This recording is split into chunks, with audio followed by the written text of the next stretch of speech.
Madagascar ದೇಶವನ್ನು ಬಿಟ್ಟು ಹೊರಡೋದಕ್ಕೆ ತುದಿಗಾಲಲ್ಲಿ ನಿಂತಿದ್ರು. ಮಡಗಾಸ್ಕರ್ ದೇಶ ನನ್ನನ್ನು ಹೋಗ್ಬೇಡ ಅಂತ ಹಿಡಿದು ತಡೆದು ಟ್ರಾಫಿಕ್ ಜಾಮ್ ಮಾಡಿ ನಿಲ್ಲಿಸ್ತಾ ಇತ್ತು. ಆಗ ತ್ರಿಷಾ ನನ್ನ ಪ್ರೀತಿಯ ಸ್ನೇಹಿತೆ ಬಂದಿದ್ದು ನನ್ನ ಕಾಪಾಡೋದಕ್ಕೆ. ಎಂಥ ಒಳ್ಳೆ ಹುಡುಗಿ, ಪರಿಚಯ ಆಗಿದ್ದು ಕೇವಲ ಕೆಲವೇ ಗಂಟೆಗಳ ಹಿಂದೆ. ಆದರೆ ಎಷ್ಟೋ ಸರಿ ನಮ್ಮ ಬಹಳ ಹತ್ತಿರ ಇರೋರೇ ಏರ್ಪೋರ್ಟ್ಗೆ ಹೋಗ್ತಾಯಿದ್ದೀನಿ ಅಥವಾ ಮನೆಗೆ ಹೋಗ್ತಾಯಿದ್ದೀನಿ ಅಂದರೆ ಅಲ್ಲಿಂದನೇ ಹಾಯ್ ಬಾಯ್ ಗುಡ್ ಬಾಯ್ ಅಂದ್ಬಿಡ್ತಾರೆ. ಆದರೆ ಈ ಹುಡುಗಿ ನನ್ನನ್ನು ಏರ್ಪೋರ್ಟ್ವರೆಗೂ ನಿನ್ನ ಬಿಟ್ಬಿಟ್ಟು ಬರ್ತೀನಿ ಅಂತ ಚಾಲೆಂಜ್ ತೊಗೊಂಡು ಆ ಟ್ರಾಫಿಕ್ ಜಾಮಲ್ಲಿ ನಾವು ಸಿಗಾಕೊಂಡು ಅದಾದಮೇಲೆ ಅಲ್ಲಿಂದ ಇಳಿದು ಅದಾದಮೇಲೆ ಯಾರ ಹತ್ರನೋ ಡೀಲ್ ಮಾಡಿ ಹೆಂಗೆ ಕರ್ಕೊಂಡು ಹೋಗ್ತಾಳೆ ನೋಡಿ. ಅಂದರೆ ಲೆವೆಲೇ ಬೇರೆ ರೀ, ಸ್ನೇಹಿತರ ಲೆವೆಲೇ ಬೇರೆ. ಅದಕ್ಕೆ ಸ್ನೇಹ ಅನ್ನೋದು.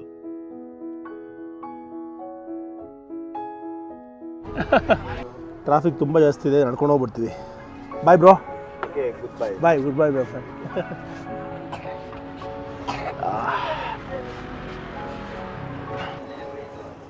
ಈ ಟ್ರಾಫಿಕ್ಕಲ್ಲಿ ಈ ಥರ ಗಾಡಿಗಳ ಮಧ್ಯ ಹೋಗೋಕ್ಕೆ ಚಾನ್ಸೇ ಇಲ್ಲ. ಇದು ನಾನು ಏರ್ಪೋರ್ಟ್ಗೆ ಹೋಗೋದಕ್ಕೆ ಪಡ್ತಾ ಇರೋಂಥ ಹರಸಾಹಸ. ವಿಷಯ ಇಷ್ಟೇ, ಯಾವುದೇ ಟ್ಯಾಕ್ಸಿ ಅಥವಾ ಬಸ್ಸಲ್ಲಿ ಸಮಯಕ್ಕೆ ಸರಿಯಾಗಿ ವಿಮಾನ ನಿಲ್ದಾಣಕ್ಕೆ ನಾವು ತಲುಪಲ್ಲ. ಅದಕ್ಕೆ ನಾವು ಈ ಮೋಟೋ ಟ್ಯಾಕ್ಸಿ ಜೊತೆಗೆ ಡೀಲ್ ಮಾಡ್ಕೋತಾ ಇದೀವಿ. 2 ಬೈಕ್ನ ತಗೊಂಡು ಏರ್ಪೋರ್ಟ್ಗೆ ಹೋಗೋಣ ಅಂತ. ಹೆಂಗ್ ಹೋಗೋದು ಅಂತ ಇವ್ರನ್ನ ಕರೀತಾರಂತೆ. TVS India bro, don't accept. 10,000 ಕೊಡ್ತೀವಿ ಅಷ್ಟೇ. You are not friend. ಅಯ್ಯೋ, ಇವಾಗ ಇಲ್ಲಿ ಮೋಟ್ರ್ ಬೈಕಲ್ಲಿ ಹೋಗ್ಬೇಕು. 2 ಮೋಟ್ರ್ ಬೈಕು, 1, 2. ಯಾಕೆ ಅಂದರೆ ಇಲ್ಲಿಂದ ಫುಲ್ ಟ್ರಾಫಿಕ್ ಜಾಮ್ ಆಗೋಗಿದೆ, ಹೋಗೋಕ್ಕಾಗಲ್ಲ. ಇಲ್ಲೇನೋ ಗಾಳಿಪಟ ಓಡಿಸ್ತಾ ಇದ್ದಾರೆ ನೋಡಿ. ಸರಿ, ಗಾಳಿಪಟ ಹಾರಿಸ್ತಾ ಇದ್ದಾರೆ, ಓಡಿಸ್ತಾ ಇದ್ದಾರೆ. ಸೊ ಹುಡುಗಿ ಆ ಒಂದು ಮೋಟ್ರ್ ಬೈಕಲ್ಲಿ ಬರ್ತಾರೆ ತ್ರಿಷಾ, ನಾನು ಇದರಲ್ಲಿ ಬರ್ತೀನಿ. ಹಿಡಿಯಲ್ಲ ಗುರು, ಇದು ಹಿಡ್ಕೋ, ಹಾಕೋ ತಲೆಗೆ. ಹಿಡಿಯಲ್ಲ ಕಣೋ, ಅಯ್ಯೋ. ಓಕೆ, ಹಾಕು.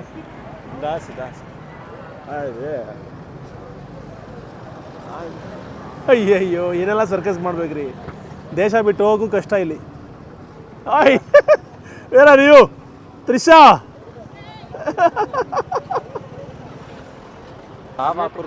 ಇಬ್ರು ಸೇರ್ಕೊಂಡು ನನ್ಗೆ ಹೆಲ್ಮೆಟ್ ಹಾಕ್ತಾ ಇದಾರೆ. ಉಯ್ ನಡಿ ಗುರು, ಭಾರತೀಯ ಬೈಕನ್ನು ಹತ್ತುವಂಥ ಅವಕಾಶ ಮಡಗಾಸ್ಕರ್ ದೇಶದಲ್ಲಿ. ನಡಿ. ಅಯ್ಯೋ, ಏರ್ಪೋರ್ಟ್ಗೆ ಹೋಗೋಣ. ಟೈಮ್ ಆಗೋಯ್ತು ರೀ, ಫ್ಲೈಟ್ ಮಿಸ್ ಆದರೂ ಆಗೋ ಚಾನ್ಸ್ ಇದೆ. Bye my friend, tata bye Madagascar. Where is Trisha? ಅಯ್ಯಯ್ಯೋ, ಪೆಟ್ರೋಲ್ ಹಾಕ್ಸ್ಕೊಳಕ್ಕೆ ಬೇರೆ ಹೋಗ್ತಾ ಇರೋ Trisha. Why didn't you bring your two-wheeler? Why didn't you bring your bike? ಅವಳ ಹತ್ರ ಬೈಕ್ ಇದೆಯಂತೆ, ಹಾಳಾಗಿದೆ, ಅದಕ್ಕೆ ತರಲಿಲ್ಲ ಅಂತ ಹೇಳಿದ್ಲು. ಮೇಡಮ್ ದುಡ್ಡು ಕೇಳಿದ್ರು. ನಾನು ₹1 ಇಟ್ಕೊಂಡಿಲ್ಲ ಜೋಬಲ್ಲಿ, ದೇಶ ಬಿಟ್ಟು ಹೋಗ್ತಾ ಇದ್ದೀನಿ ಅಂತ. ಅದಕ್ಕೆ ನಂತರ ₹1 ಕಾಸಿಲ್ಲ. ಅಮ್ಮ ಸಾರಿ, ಕ್ಷಮಿಸ್ಬಿಡು ಅಂತ ಹೇಳಿದೆ. ಸಾರಿ. ಓಕೆ. ಅಯ್ಯಪ್ಪ, ಫಸ್ಟು ಬಸ್ಸು, ಇವಾಗ 2-ವೀಲರ್ ಟ್ಯಾಕ್ಸಿ. ಅದಕ್ಕೆ ₹300 ಒಬ್ಬೊಬ್ಬರಿಗೆ. ಅವಳಿಗೆ ₹300, ನನಗೆ ₹300. ಒಟ್ಟು ನಾನು ಇವಾಗ ₹600 ಮತ್ತೆ ಬ್ಯಾಂಕಲ್ಲಿ ವಿಡ್ರಾ ಮಾಡಿಕೊಡ್ಬೇಕು. ಯಾಕೆಂದರೆ ದೇಶ ಬಿಟ್ಟು ಹೋಗ್ತಾ ಇದ್ದೀನಿ ಅಂದ್ಬಿಟ್ಟು ₹1 ದುಡ್ಡು ಇಟ್ಕೊಳ್ಳಿಲ್ಲ, ಕಾಸು ಕೈಯಲ್ಲಿ. ಸುಮ್ಮನೆ ವೇಸ್ಟ್, ಹರಿಯರಿ, ಬೇರೆ ಎಲ್ಲೂ ಎಕ್ಸ್ಚೇಂಜ್ ಮಾಡೋಕ್ಕಾಗಲ್ಲ. ಡಾಲರ್ ಅಥವಾ ಯೂರೋ ಆದರೆ ಯೂಸ್ ಮಾಡ್ಬೋದು.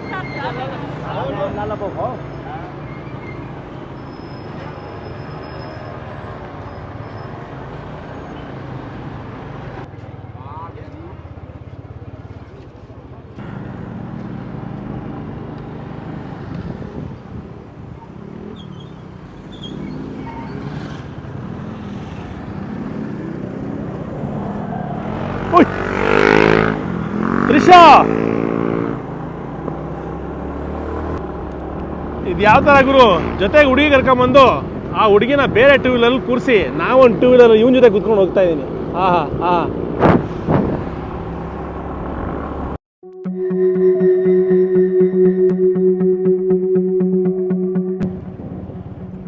ಏರ್ಪೋರ್ಟಿಗೆ ಬಂದ್ವಿ. ತುಂಬ ದೂರ ಇದೆ ರೀ, ₹300 ಹೊರತು. ನಾನೇನೋ ತುಂಬ ಹತ್ರ ಇದೆ, ಯಾಕೆ ಜಾಸ್ತಿ ಕೇಳ್ತಾರೆ ಅಂದ್ಕೊಂಡೆ. ತುಂಬ ದೂರ ಇದೆ ಏರ್ಪೋರ್ಟು, ಸೊ ವರ್ತ್ ಕೊಡೋದು ದುಡ್ಡು. Trisha, how was the ride?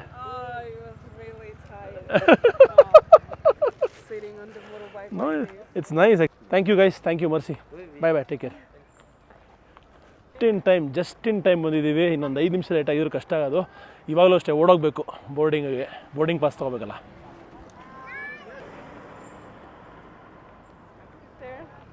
ಹಾಂ thank you thank you for coming I have to leave sorry thank you for the bye take care ಎರಡು ಬೋರ್ಡಿಂಗ್ ಪಾಸು ಕೊಟ್ಟಿದ್ದಾರೆ, ಲಗೇಜ್ ಇಲ್ಲಿದೆ, ಒಂದು ಇಮಿಗ್ರೇಷನ್ ಕಾರ್ಡ್ ಕೊಟ್ಟಿದ್ದಾರೆ, ಅದನ್ನು ಫಿಲ್ ಮಾಡಿ ಆಮೇಲೆ ಹೋಗಬೇಕು. ಎದುರುಗಡೆನೇ ಇಮಿಗ್ರೇಷನ್ ಇದೆ. ದೇಶದ ಒಳಗೆ ಬರಬೇಕಾದ್ರೆ ಇಮಿಗ್ರೇಷನ್ ಎಷ್ಟು ಮುಖ್ಯನೋ ದೇಶದಿಂದ ಹೊರಗೆ ಹೋಗಬೇಕಾದ್ರೂ ಕೂಡ ಇಮಿಗ್ರೇಷನ್ನ ಪಾಸ್ ಆಗೋಗೋದು ಅಷ್ಟೇ ಮುಖ್ಯ. ನಿಮ್ಮ ಟ್ರಾವೆಲ್ ಹಿಸ್ಟ್ರಿಯನ್ನು ಬರಬೇಕಾದ್ರೆ ಚೆಕ್ ಮಾಡ್ತಾರೆ.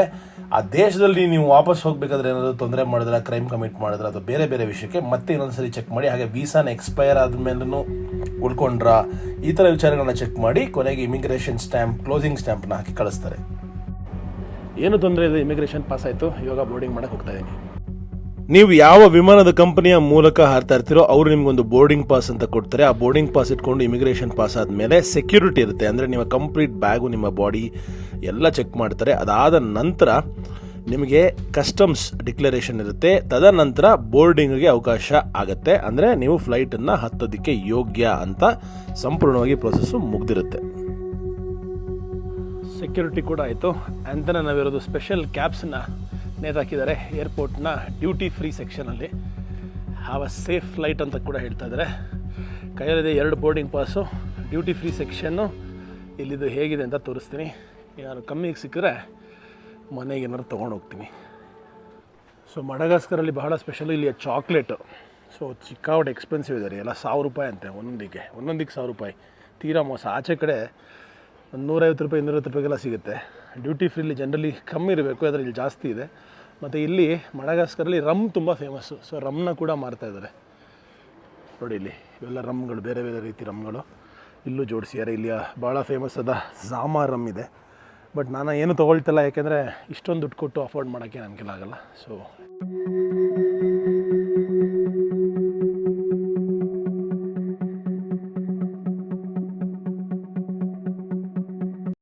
ಹೆಂಗಿದ್ರು ಏರ್ಪೋರ್ಟಲ್ಲಿ ಟೈಮ್ ಇದೆ, ಇವಾಗ ಇನ್ನೂ ಒಂದು 10-15 ನಿಮಿಷ ಟೈಮ್ ಇದೆ.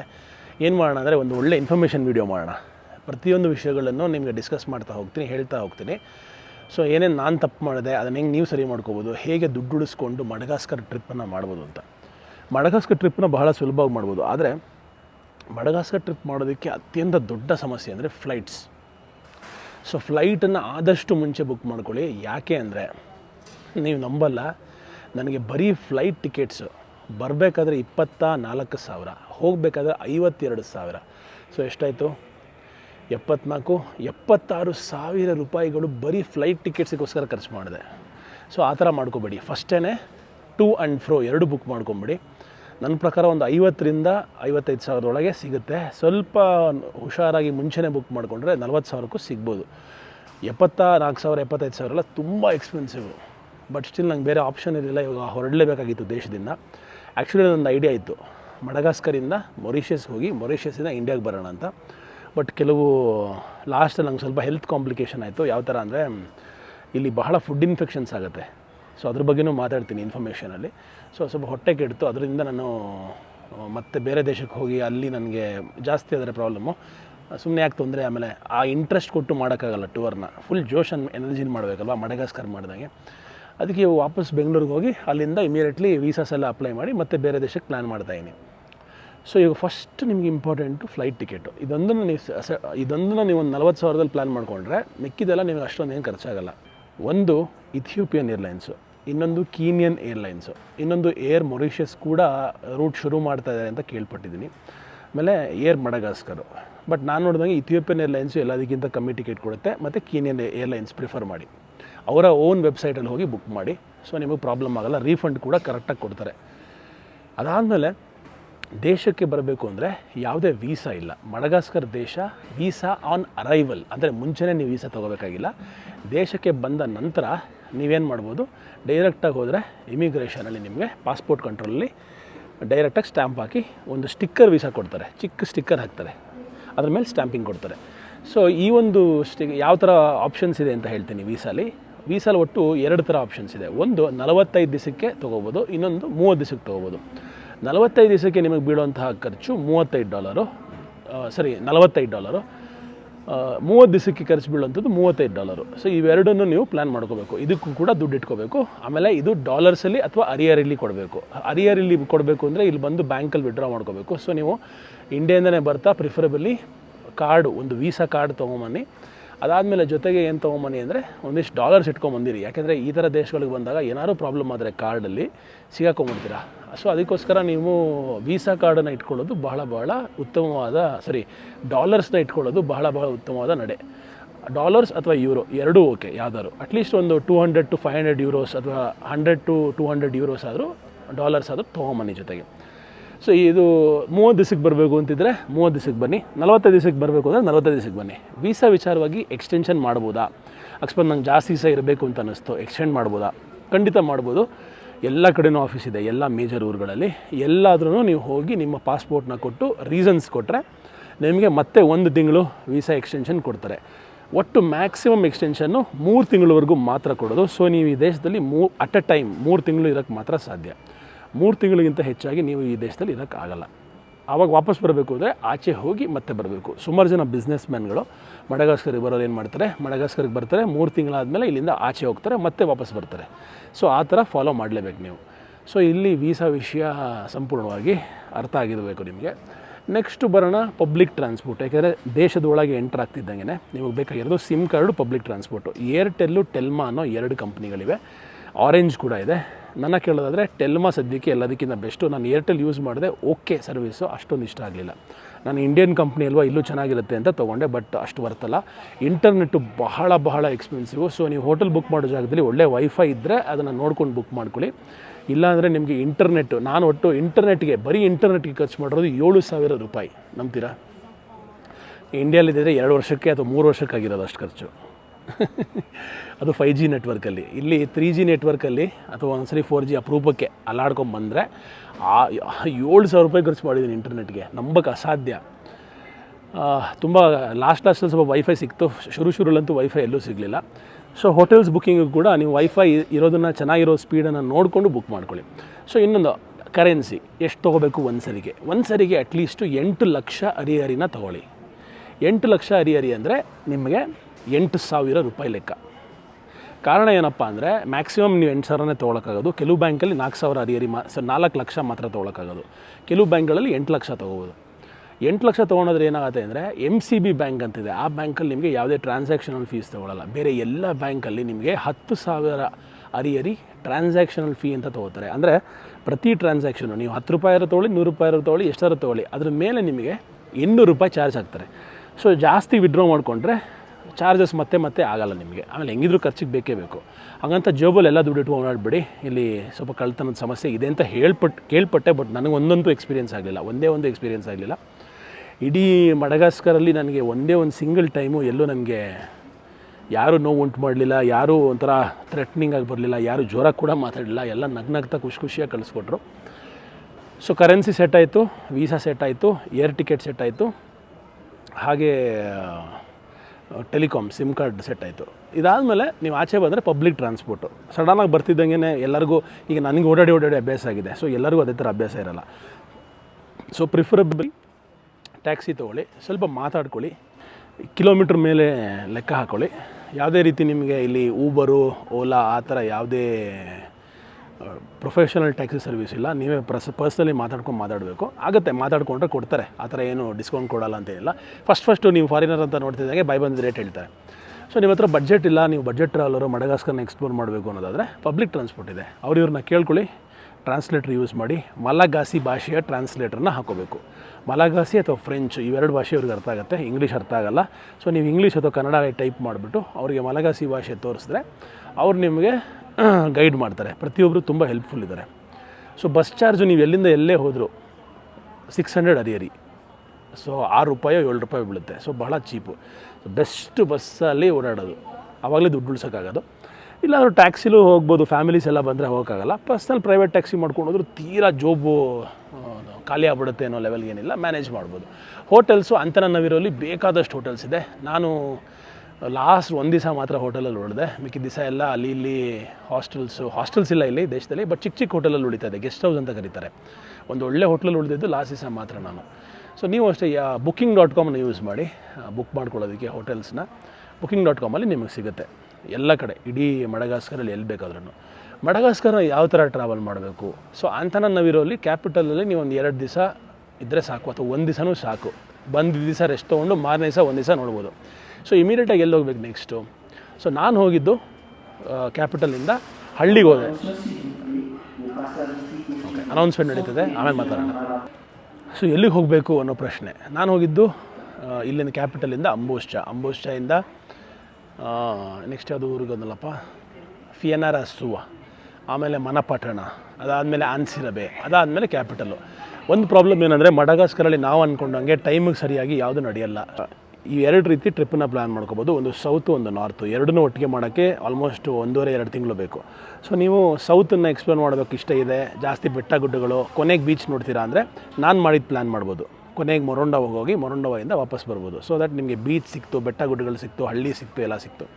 ಇಲ್ಲ ನಂಗೆ ಬೀಚ್ ಡೆಸ್ಟಿನೇಷನೇ ಜಾಸ್ತಿ ಇಷ್ಟ, ನಾನು ಜಾಸ್ತಿ ಬೀಚ್ ಸೈಡಲ್ಲಿರಬೇಕು ಅಂದರೆ ಟಮಾಟಾವೆ ಅಂತ ಊರಿದೆ, ನೋಜಿ ಬೇ ಅಂತ ಇದೆ, ಇನ್ನು ಸಾಕಷ್ಟು ನಾರ್ತಲ್ಲಿ ಬೇಕಾದಷ್ಟು ಪ್ಲೇಸಸ್ ಇದೆ. ಅದನ್ನು ನೀವು ಗೂಗಲ್ ಮಾಡಿಕೊಂಡು best places to visit in Madagascar north ಅಂತ ಕೊಟ್ಟು ನೀವು ಅದರ ಪ್ರಕಾರ ಹೋಟೆಲ್ಸ್ ಬುಕ್ ಮಾಡ್ಕೊಳ್ಳೋದಾಗಲಿ, ಅಲ್ಲಿ ಉಳಿಯೋದಾಗಲಿ, ಟ್ರಾನ್ಸ್ಪೋರ್ಟೇಷನ್ ಆಗಲಿ ನೋಡ್ಕೋಬೋದು. ಒಂದಂತೂ ಅರ್ಥ ಮಾಡ್ಕೊಳ್ಳಿ, ಫ್ಲೈಟಲ್ಲಿ ಹೋದರೆ ತುಂಬ ಎಕ್ಸ್ಪೆನ್ಸಿವ್ ಆಗುತ್ತೆ. ಮುಂಚೆನೇ ಪ್ಲ್ಯಾನ್ ಮಾಡಿಕೊಂಡು ಬುಕ್ ಮಾಡ್ಕೊಳ್ಳಿ. ಇಲ್ಲ ಅಂದರೆ ರೋಡಲ್ಲಿ ಹೋಗ್ತೀನಿ ಅಂದರೂ ಕೂಡ ಟ್ರಾನ್ಸ್ ಅಂತ ಒಂದು ಬಸ್ ಕಂಪ್ನಿ ಇದೆ. ಆ ಬಸ್ ಕಂಪ್ನಿಲಿ 2 ದಿವಸ 3 ದಿವಸ ಮುಂಚೆನೇ ಹೋಗಿ ಟಿಕೆಟ್ ಬುಕ್ ಮಾಡ್ಕೊಳ್ಳಿ. ಇಲ್ಲಾಂದರೆ ನೀವು ಅಂದ್ಕೊಂಡಿರೋ ಸೀಟ್ ಸಿಗೋಲ್ಲ, ತುಂಬ ಪ್ರಾಬ್ಲಮ್ ಆಗುತ್ತೆ. ಸೊ ಟ್ರಾನ್ಸ್ ಆಫೀಸಲ್ಲಿ ನೀವು ಟಿಕೆಟ್ ಬುಕ್ ಮಾಡಿಕೊಂಡು ಬಸ್ಸಲ್ಲಿ ಹೋಗಬೇಕು. ಬಸ್ಸಲ್ಲಿ ಹೋಗೋದು ಅಷ್ಟು ಸುಲಭದ ಮಾತಲ್ಲ. ಬೆನ್ನೋವು ಅಥವಾ ತುಂಬ ಹುಷಾರಿಲ್ಲ ಅಂದರೆ ಆದಷ್ಟು, ಅಂದರೆ ಅಷ್ಟು ಮೈಕೈ ಗಟ್ಟಿ ಇಲ್ಲ ಅಂದರೆ ರೋಡ್ಸ್ನ ಅವಾಯ್ಡ್ ಮಾಡೋದು ಬೆಟ್ರು, ಫ್ಲೈ ಮಾಡೋದು ಬೆಟ್ರು. ಯಾಕಂದರೆ ರೋಡ್ ತುಂಬ ತುಂಬ ತುಂಬ ವರ್ಸ್ಟ್ ಆಗಿದೆ. ಎಲ್ಲ 12 ಅವರ್ಸ್ 13 ಅವರ್ಸ್ 14 ಅವರ್ಸ್ ಕೂತ್ಕೋಬೇಕು. ಸಾಧ್ಯ ಆದರೆ ಮಾತ್ರ ಹೋಗಿ. ಆಮೇಲೆ ಕೂತ್ಕೊಳ್ಬೇಕಾದ್ರೆ ಊಟ ತಿಂಡಿ ಎಲ್ಲ ತೊಗೊಂಡೋಗಿ, ಯಾಕಂದರೆ ಲೋಕಲ್ ಫುಡ್ ನಿಮ್ಗೆ ಇಷ್ಟ ಆಗುತ್ತೋ ಇಲ್ವೋ. ಆಮೇಲೆ ಲೋಕಲ್ ಫುಡ್ ವಿಷಯಕ್ಕೆ ಬರೋಣ. ಲೋಕಲ್ ಫುಡ್ ಚೆನ್ನಾಗಿದೆ, ನಿಮ್ಗೆ ಅನ್ನ ಸಿಗುತ್ತೆ, ತರಕಾರಿ ಸಿಗುತ್ತೆ, ಆದರೆ ಹುಷಾರಾಗಿರಿ. ಊಟ ತಿಂಡಿಯಿಂದ ಇನ್ಫೆಕ್ಷನ್ಸ್ ಆಗೋ ಬಹಳ ಸಮಸ್ಯೆ ಇಲ್ಲಿದೆ. ಯಾಕೆಂದರೆ ಕ್ಲೆನ್ಲಿನೆಸ್ ವಿಚಾರವಾಗಿ. ಆಮೇಲೆ ಕಾಲರಾ ಕೂಡ ತುಂಬ ಜಾಸ್ತಿ ಇರೋದ್ರಿಂದ ಸೊ ಎಲ್ಲ ವಿಷಯದಲ್ಲೂ ಹುಷಾರಾಗಿರಬೇಕು. ಎಸ್ಪೆಷಲಿ ನೀರನ್ನು ಬಾಟಲ್ ವಾಟರ್ ತೊಗೋಬೇಕು. ನಾನು ಆಲ್ಮೋಸ್ಟು ನನ್ನ ಪ್ರಕಾರ ಒಂದು 2,000-3 ಸಾವಿರ ರೂಪಾಯಿ ನೀರನ್ನು ಕೊಂಡ್ಕೊಂಡು ಕುಡ್ದಿದ್ದೀನಿ. ಯಾವ ದೇಶದಲ್ಲೂ ಇಷ್ಟೊಂದು ನೀರನ್ನು ಪರ್ಚೇಸ್ ಮಾಡಿ ಕುಡ್ದಿರಲಿಲ್ಲ. ಪ್ರತಿ ದಿವಸ 3 ಲೀಟ್ರ್ ಅಂತ ಅಂದ್ಕೊಂಡ್ರು 30 ದಿವಸಕ್ಕೆ ಎಷ್ಟಾಯಿತು? 90 ಲೀಟರ್ಸ್. ಸುಸ್ತಾಗ್ಬಿಟ್ಟಿದ್ದೀನಲ್ಲ, ಹುಷಾರು ಬೇರೆ ಇಲ್ಲ, ಆ್ಯಂಟಿಬಯೋಟಿಕ್ಸ್ ತೊಗೊತಾಯಿನಿ, ಸೊ ತಲೆ ಓಡ್ತಾ ಇಲ್ಲ ಅಷ್ಟೊಂದು. ಸೊ ನೀರು ಕೂಡ ನೀವು ಪ್ರತಿ ಸರಿನೂ ಕೊಂಡ್ಕೊಂಡು ಕುಡಿಬೇಕು. ಸೂಪರ್ ಮಾರ್ಕೆಟಲ್ಲಿ ಬೈ ಮಾಡಿ ಫಸ್ಟೇ ಇಟ್ಕೊಂಬಿಡಿ. ಹೋಟೆಲ್ಗಳಲ್ಲಿ ಸಿಕ್ಕಾಪಟ್ಟೆ ಓವರ್ ಚಾರ್ಜ್ ಮಾಡ್ತಾರೆ, ಮತ್ತು ಬೇರೆ ಕಡೆನೂ ಡೂಪ್ಲಿಕೇಶನ್ ಮಾಡ್ತಾರೆ, ಸೇಮ್ ಬಾಟ್ಲಲ್ಲಿ ನೀರು ಹಾಕ್ಕೊಟ್ಬಿಡ್ತಾರೆ. ಸೊ ಅದರ ವಿಷಯದಲ್ಲಿ ಹುಷಾರಾಗಿರಿ. ಊಟ ತಿಂಡಿ ವಿಷಯ ಬಂದರೆ ವೆಜಿಟೇರಿಯನ್ ಸ್ವಲ್ಪ ಕಷ್ಟ. ಆದರೆ ಪಾಸ್ತಾ ಕಂಪೋಸೆ ಅಂತ ಏನು ಸಿಗುತ್ತೆ ಅದರ ಪ್ಯೂರ್ ವೆಜಿಟೇರಿಯನ್ ಅದು. ಆಮೇಲೆ ಪಿಜ್ಜಾಗಳು ಬೇಕಾದ ಸಿಗುತ್ತೆ, ಅವ್ರಿಗೆ ಹೇಳಿದ್ರೆ ಸರಿ ಮಾಡಿಕೊಡ್ತಾರೆ. ಸೊ ಹಂಗೆ ಮ್ಯಾನೇಜ್ ಮಾಡ್ಬೋದು, ವೆಜಿಟೇರಿಯನ್ಸ್ಗೇನು ತೊಂದರೆ ಆಗೋಲ್ಲ. ಆಮೇಲೆ ಮಾರ್ಕೆಟಲ್ಲಿ ಹೋಗಿ ತರಕಾರಿ ಹಣ್ಣು ತುಂಬ ಸಿಗುತ್ತೆ, ಬೇಕಾದಷ್ಟು ಕೊಂಡ್ಕೊಂಡು ತಿನ್ಬೋದು. ಸೊ ನಾನ್ ವೆಜಿಟೇರಿಯನ್ಸ್ಗೆ ಹಬ್ಬ ಎಲ್ಲ ಸಿಗುತ್ತೆ, ಬಟ್ ಹುಷಾರಾಗಿರಿ. ಮೀಟ್ ತಿನ್ನಬೇಕಾದ್ರೆ ಒಳ್ಳೆ ರೆಸ್ಟೋರೆಂಟಲ್ಲಿ ಮಾತ್ರ ತಿನ್ನಿ, ಇಲ್ಲಾಂದರೆ ಹೊಟ್ಟೆಗೆ ತುಂಬ ಸಮಸ್ಯೆ ಆಗುತ್ತೆ. ಈಗ ನನಗಾದಂಗೆ 4 ದಿವಸದಿಂದ ಆ್ಯಂಟಿಬಯೋಟಿಕ್ಸ್ ತೊಗೋತಾಯಿನಿ, ತಲೆ ಗಿಮ್ಮಂತ ಇದೆ. ಅದಾದಮೇಲೆ ಊಟ ತಿಂಡಿ ಮುಗೀತು, ಸುಮಾರು ವಿಷಯ ಕವರ್ ಮಾಡಿದ್ವಿ. ಈಗ ಟ್ರಾವೆಲಿಂಗ್ ಚಾಲೆಂಜಸ್ ಅಫ್ಕೋರ್ಸ್ ನೀವು ನೋಡಿದ್ರೆ ನನ್ನ ಬ್ಲಾಗ್ಸಲ್ಲಿ ಏನೇನಾಗುತ್ತೆ ಅಂತ. ಕಾಸ್ಟಿಂಗು, ಊಟ ತಿಂಡಿದ್ದು ಲೋಕಲ್ ಫುಡ್ ತಿಂದರೆ ಅಷ್ಟೊಂದೇನಿಲ್ಲ. ಪಿಜ್ಜಾ ಪಾಸ್ತಾ ಎಲ್ಲ ತಿಂದ್ರೂ ನಿಮಗೇನು ನಮ್ಮ ಇಂಡಿಯಾದಷ್ಟು ಅನಿಸಲ್ಲ. ಆಲ್ಕೋಹಾಲ್ ವಿಷಯಕ್ಕೆ ಬಂದರೆ ಬಿಯರ್ ತುಂಬ ಚೀಪು, ವಿಸ್ಕಿ ರಮ್ಮು ಕೂಡ ಬಹಳ ಚೀಪು. ಆರಾಮಾಗಿ ನೀವು ಒಳ್ಳೆ ಕ್ವಾಲಿಟಿ ರಮ್ಮು ಅಥವಾ ವಿಸ್ಕಿ ಅಥವಾ ಬಿಯರ್ ಕುಡಿದ್ರೂ ನಿಮಗೇನು ತೊಂದರೆ ಆಗೋಲ್ಲ. ಆರಾಮಾಗಿ ಪಾಕೆಟ್ ಫ್ರೆಂಡ್ಲಿ ವೇಯಲ್ಲಿ ಮಾಡ್ಬೋದು. ಲಾಸ್ಟ್ಲಿ ನನ್ನ ಇಂಪ್ರೆಷನ್ ಆಫ್ ಮಡಗಾಸ್ಕರ್ ಬಹಳ ಅದ್ಭುತ. ಜನ ಬಹಳ ಸುಂದರವಾದ ಜನ. ಆಚೆ ಕಡೆ ಹೋಗ್ಬೇಕಾದ್ರೆ ಹುಷಾರಾಗಿರಿ, ಹೆಣ್ಮಕ್ಳು ಹುಷಾರಾಗಿರಬೇಕು. ಯಾಕಂದರೆ ಅವ್ರು ವೀಕ್ ಅಂತ ಅಂದ್ಕೊಂಡು ಇವರು ಕಿತ್ಕೊಳ್ಳೋಕ್ಕೆ. ಯಾಕಂದರೆ ಇವತ್ತು ತ್ರಿಷಾ ನನ್ನ ಜೊತೆಗೆ ಬಂದಿದ್ರಲ್ಲ ನನ್ನ ಬೀಳ್ಕೊಡೋದಕ್ಕೆ ಏರ್ಪೋರ್ಟ್ಗೆ, ಅವರು ಕೂಡ ಹೇಳ್ತಾಯಿದ್ರು ಒಂದು ಕಡೆ ಫಿಯನಾನ್ಸಲ್ಲಿ ಅವ್ರ ಮುಖನೇ ಕಟ್ ಮಾಡಿಬಿಟ್ಟಿದ್ರಂತೆ ಬ್ಲೇಡಲ್ಲಿ, ಚಾಕುಲಿ ಕಿತ್ಕೊಂಡು ಹೋಗೋದಕ್ಕೆ. ಸೊ ಆ ಥರ ಎಲ್ಲ ಇನ್ಸಿಡೆಂಟ್ಸು ಆಗಿದೆ. ನನಗೆ ಯಾವುದು ಆಗಿಲ್ಲ, ಬಟ್ ಬೇಕಾದಷ್ಟು ಜನ ಹೇಳ್ತಾಯಿದ್ರು. ಎಲ್ಲರೂ ಹೇಳ್ತಾಯಿದ್ರು ಫೋನ್ ವಿಷಯದಲ್ಲಿ ಹುಷಾರು, ಜೇಬ್ ವಿಷಯದಲ್ಲಿ ಹುಷಾರು, ಎಲ್ಲ ವಿಷಯದಲ್ಲಿ ಹುಷಾರಾಗಿರಿ, ಎನಿ ಟೈಮ್ ಏನು ಬೇಕು ಆಗುತ್ತೆ ಇಲ್ಲಿ ಅಂತ. ಫಸ್ಟ್ ಆ್ಯಕ್ಚುಲಿ ಈ ದೇಶಕ್ಕೆ ಕಾಲಿಟ್ಟಾಗ ಎಲ್ಲದನ್ನು ಬಿಗ್ಗಿಟ್ಕೊಂಡು ಹಿಂಗೆ ಬಂದಿದ್ದೆ, ಬಟ್ ಆರಾಮಾಗಿ ಹೋಗ್ತಾಯಿದ್ದೀನಿ. ಯಾಕಂದರೆ ಯಾವುದೇ ರೀತಿ ತೊಂದರೆ ಆಗಲಿಲ್ಲ. ನಿಮ್ಮೆಲ್ಲರ ಕನ್ನಡಿಗರ ಪ್ರೀತಿ ಆಶೀರ್ವಾದ ನನ್ನ ಮೇಲೆ ಸದಾ ಇರುತ್ತೆ, ಇದು ಕಾಪಾಡ್ತಾ ಇರುತ್ತೆ, ಯಾವುದೇ ರೀತಿ ತೊಂದರೆ ಆಗಿಲ್ಲ. ಸೊ ಈ ಟ್ರಿಪ್ಪಿಂದ ನಾನು ಕಲಿತಂತಹ ವಿಷಯ ಏನಂದರೆ, ಮಡಗಾಸ್ಕರ್ ಜನರು ಭಾಳ ಕಷ್ಟಜೀವಿಗಳು, ಬಹಳ ಕಷ್ಟಪಟ್ಟು ಜೀವನ ಮಾಡ್ತಾಯಿದ್ದಾರೆ. ಆಮೇಲೆ ಫಿಸಿಕಲ್ ಲೇಬರ್ ತುಂಬ ಚೆನ್ನಾಗಿದೆ ಇಲ್ಲಿ. ಅಂದರೆ ದೇಹನ ದಣಿಸ್ತಾರೆ ಪ್ರತಿ ದಿವಸ ಬೆಳಗ್ಗೆಯಿಂದ ರಾತ್ರಿವರೆಗೂ ಮ್ಯಾಕ್ಸಿಮಮ್ ಜನ. ಸೊ ಅದರಿಂದ ಏನಾಗ್ತಾಯಿದೆ ಅಂದರೆ ಇವರಿಗೆ ಬಡತನ ಇದ್ದರೂ ಆರೋಗ್ಯದ ಸಮಸ್ಯೆ ಇಲ್ಲ. ನಮ್ಮಲ್ಲಿ ಇತ್ತೀಚೆಗೆ ಏನಾಗ್ತಾಯಿದೆ, ನಾವೆಲ್ಲರೂ ಸೆಡೆಂಟ್ರಿ ಲೈಫ್ ಸ್ಟೈಲ್, ಮನೇಲಿ ಕೂತ್ಕೊಂಡು ಲ್ಯಾಪ್ಟಾಪ್ ಮುಂದೆ ಕೂತ್ಕೊಂಡು ಬರೀ ಟೈಪ್ ಮಾಡಿಕೊಂಡು ಇದೇ ಥರ ಲೈಫ್ ನಡೆಸ್ತಾ ಇರೋದ್ರಿಂದ ನಮ್ಮ ಸೆಡೆಂಟ್ರಿ ಲೈಫ್, ಒಬೆಸಿಟಿ ಆಗ್ಬೋದು, ಡಯಾಬಿಟಿಸು, BP ಎಲ್ಲನೂ ಬರ್ತಾ ಇರೋದು ಸೆಡೆಂಟ್ರಿ ಲೈಫ್ ಸ್ಟೈಲಿಂದ. ನಮ್ಮ ಬಾಡಿ ಮೂವ್ಮೆಂಟ್ ಆಗ್ತಾಯಿದೆ, ಬೆವರು ಹರಿತಾ ಇದೆ ಅಂದರೆ ಯಾವ ಕಾಯಿಲೆನೂ ಇರೋಲ್ಲ ಈ ದೇಶದ ಹತ್ರ. ಈ ದೇಶದಲ್ಲಿ ಬಡತನ ಇರ್ಬೋದು, ಆದರೆ ದೇಶದ ಆರೋಗ್ಯ ತುಂಬ ಚೆನ್ನಾಗಿದೆ. ನಮ್ಮ ದೇಶದಲ್ಲಿ ಬಡತನ ಹೋಗ್ತಾ ಇದೆ, ಆದರೆ ದೇಶದ ಆರೋಗ್ಯ ಹದಗೆಡ್ತಾ ಇದೆ. ಸೊ ಅದೊಂದು ಸಮಸ್ಯೆ. ಅದು ಬಿಟ್ಟು ಆಲ್ಕೋಹಾಲ್ ವಿಷಯದಲ್ಲೂ ಸ್ವಲ್ಪ ಅಬ್ಯೂಸ್ ಇದೆ ಇಲ್ಲಿ, ನಮ್ಮ ದೇಶದ ಥರನೇ. ತುಂಬ ಈಸಿಲಿ ಆಲ್ಕೋಹಾಲ್ ಎಲ್ಲ ಕಡೆ ಸಿಗುತ್ತೆ, ಮತ್ತು ತುಂಬ ಜನ ಕುಡುಕರು ಸಿಗ್ತಾರೆ. ಆದರೆ ಕುಡುಕರು ಯಾರು ನಂಗೆ ತೊಂದರೆ ಕೊಟ್ಟಿರೋ ಥರ ಒಬ್ಬ ಕುಡುಕ ಭಾರಿ ತೊಂದರೆ ಕೊಟ್ಟ ಒಂದು ಬಸ್ ಸ್ಟ್ಯಾಂಡಲ್ಲೇ. ಅದು ಬಿಟ್ಟರೆ ಇನ್ನೆಂದೂ ಆ ಥರ ಏನೂ ತೊಂದರೆ ಆಗಲಿಲ್ಲ. ಬಾರಲ್ಲಾಗಲಿ ಪಬ್ಬಲ್ಲಾಗಲಿ ಎಲ್ಲರೂ ತಮ್ಮನ್ನು ತಾವು ಒಳ್ಳೆ ಬಿಹೇವಿಯರಲ್ಲಿ ನಡೆಸ್ಕೋತಾರೆ. ನೈಟ್ ಲೈಫ್ ಹೇಗಿದೆ? ನೈಟ್ ಲೈಫ್ ತುಂಬ ಚೆನ್ನಾಗಿದೆ. ಎಲ್ಲ ಕಡೆಯೂ ಕ್ಲಬ್ಸ್ ಇರುತ್ತೆ, ಪಬ್ಸ್ ಇರುತ್ತೆ, ಎಲ್ಲ ಕಡೆ ಹೋಗಿ ಚಿಲ್ ಮಾಡ್ಬೋದು. ಒಳ್ಳೊಳ್ಳೆ ಊಟ ತಿಂಡಿ ಸಿಗುತ್ತೆ. ಬ್ರಾಶೆಟೆ, ಸ್ಪ್ರಿಂಗ್ ರೋಲ್ಸು, ಎಲ್ಲ ನಿಮ್ಗೆ ಏನೇನು ಬೇಕು ಎಲ್ಲ ಸಿಗುತ್ತೆ. ಏನೂ ಸಿಗಲ್ಲ ಅನ್ನೋ ಕ್ವಶನ್ನೇ ಇಲ್ಲ ಈ ದೇಶದಲ್ಲಿ. ಸೊ ಹುಷಾರಾಗಿ ಮ್ಯಾನೇಜ್ ಮಾಡಿಕೊಂಡು ನಿಮ್ಮ ಒಂದು ಪ್ಲ್ಯಾನ್ ನ್ಯಾವಿಗೇಟ್ ಮಾಡಿಕೊಂಡು ಅಟ್ಲೀಸ್ಟ್ ಒಂದು 10 to 15 ಡೇಸ್ ಇದ್ದರೆ ಮಡಗಾಸ್ಕರ್ನ ನೋಡೋದಕ್ಕೆ ಚೆನ್ನಾಗಿರುತ್ತೆ. 1 ತಿಂಗಳಿದ್ರೆ ಇನ್ನೂ ಸೂಪರು. ನಾನು ಯಾಕೆ 1 ತಿಂಗಳು ಅಥವಾ 2 ತಿಂಗಳು ಒಂದೊಂದ್ಸಲ ಇರ್ತೀನಿ ಅಂದರೆ ಡೀಪಾಗಿ ಕವರ್ ಮಾಡಿ ಕಲ್ಚರ್ಸ್ನ, ಟ್ರೆಡಿಷನ್ಸ್ನ ತೋರ್ಸೋಕ್ಕಾಗಲ್ಲ. ಪಾಯ್ಸನಿಂಗ್ ವಿಷಯವಾಗಿ ಮೆಡಿಸಿನ್ಸ್ ತೊಗೊಂಬನ್ನಿ, ಡಿಸೆಂಟ್ರಿ ಮತ್ತು ಡಯರಿಯಾಗೆ ಆ್ಯಂಟಿಬಯೋಟಿಕ್ಸ್ ಕೂಡ ಒಂದು ಸೆಟ್ ತೊಗೊಂಬನ್ನಿ. ಒಂದು 30 ದಿವಸ ಇದ್ದಾಗ 30 ದಿವಸದ ಬಗ್ಗೆ ಮಾತಾಡ್ತಾ ಇದ್ದೆ. 30 ದಿವಸ ಇದ್ದರೆ ಫುಲ್ ಕಲ್ಚರ್ಸು, ಟ್ರೆಡಿಷನ್ಸು ಅರ್ಥ ಆಗುತ್ತೆ. ಏನೇನು ಮಿಸ್ ಮಾಡಿದೆ? ಗೋಲ್ಡ್ ಮೈನಿಂಗ್ ಮಿಸ್ ಮಾಡಿದೆ, ಜಮ್ ಸ್ಟೋನ್ ಮೈನಿಂಗ್ ಮಿಸ್ ಮಾಡಿದೆ. ಅದಾದಮೇಲೆ ಬಹಳ ಅದ್ಭುತವಾದ ಒಂದು ಟ್ರೆಡಿಷನ್ ಇದೆ ಇವ್ರದ್ದು. ಸತ್ತ ಮೇಲೆ ಇವರು ಹೆಣವನ್ನು ತೆಗೆದು ಮತ್ತು ಅದನ್ನು ಪೂಜೆ ಅಂದರೆ ಪೂಜೆ ಮಾಡಲ್ಲ, ಸೆಲೆಬ್ರೇಷನು, ಫುಲ್ ಡ್ಯಾನ್ಸ್ ಗಿನ್ಸ್ ಎಲ್ಲ ಮಾಡಿ ಇವರ ಹಿರಿಯರಿಗೆ ಸಲ್ಲಿಸುವಂತಹ ಗೌರವ. ಆ ಒಂದು ಸೆರೆಮನಿ ಬೇರೆ ಆಗಸ್ಟ್ ಸೆಪ್ಟೆಂಬರಲ್ಲಿ ನಡೆಯುತ್ತಂತೆ.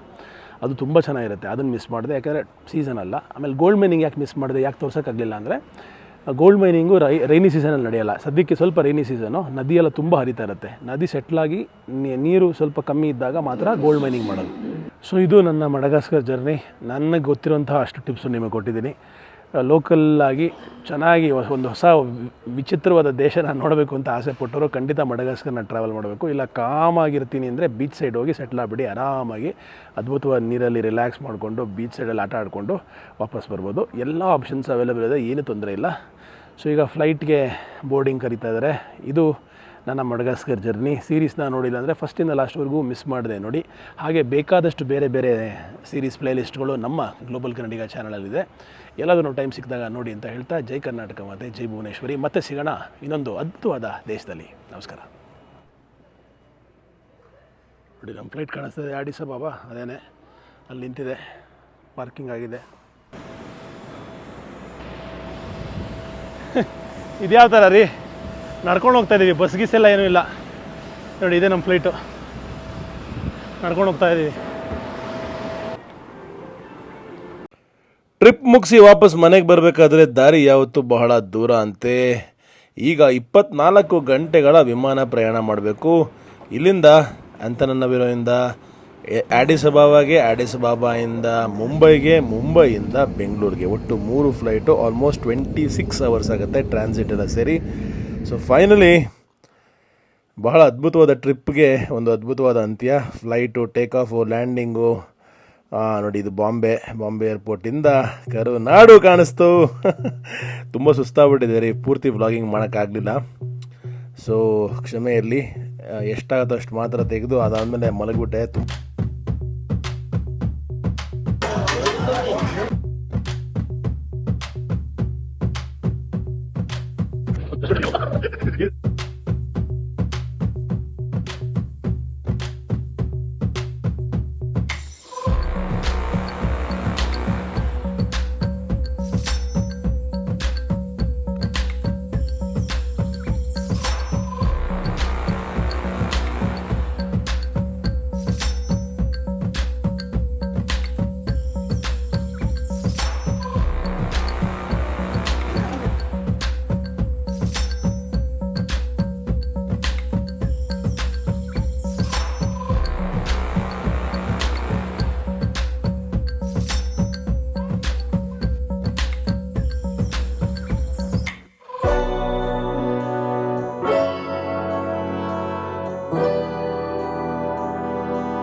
ನಾವು